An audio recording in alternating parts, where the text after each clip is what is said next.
ইফতারের আর 10টা মিনিট বাকি আছে, আপনার সামনে প্লেট, আপনার সামনে খাবার, আপনার সামনে তরমুজ, আপনার সামনে ফল, আপনার সামনে শরবত, আপনার সামনে লেবুর ঠান্ডা পানির শরবত।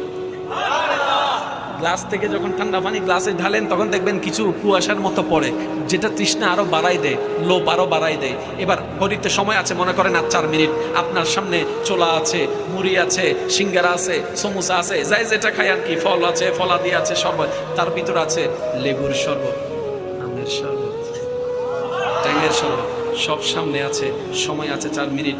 আপনি সব কিছুকে সামনে রেখে হাত দুটাকে গোটে গোটে দরুদ শরীফ পড়তে আছেন, ইস্তিগফার করতে আছেন, দোয়া করতে আছেন, দরুদ পড়তে আছেন, দোয়া পড়তে আছেন। রব জিজ্ঞেস করে, ও আমার ফেরেশতা, আমার বান্দার সামনে খাবার আছে, সে খাচ্ছে না কেন? বলে যে মওলা তোমার হুকুমের অপেক্ষায় আছে, তোমার হুকুমের অপেক্ষায় আছে, তোমার হুকুমের অপেক্ষায় আছে, তোমার আদেশের অপেক্ষায় আছে।